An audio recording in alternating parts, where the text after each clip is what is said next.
Over the past week, Joe and I have heard from so many people, from political leaders to regular citizens, deeply dismayed by several of President-elect Trump's cabinet selections, and they are scared.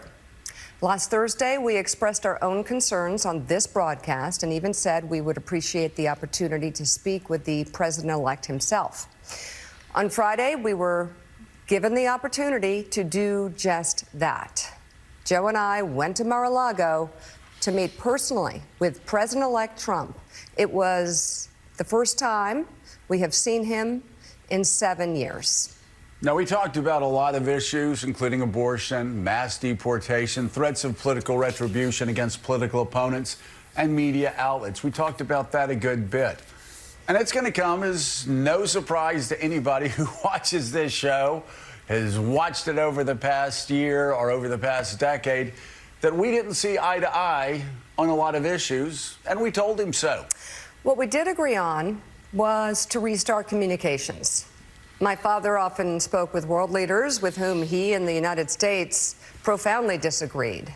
That's a task shared by reporters and commentators alike.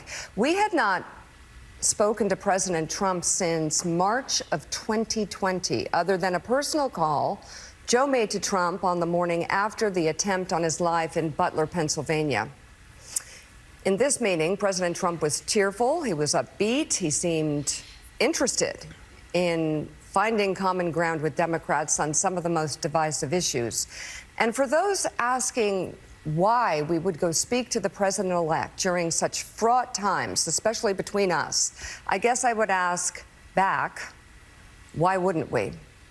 5 years of political warfare has deeply divided Washington and the country. We have been as clear as we know how in expressing our deep concerns about President Trump's actions and words in the coarsening of public debate. But for nearly 80 million Americans, election denialism, public trials, and January 6th were not as important as the issues that moved them to send Donald Trump back to the White House with their vote. Joe and I realize it's time to do something different, and that starts with not only talking about Donald Trump, but also talking with him.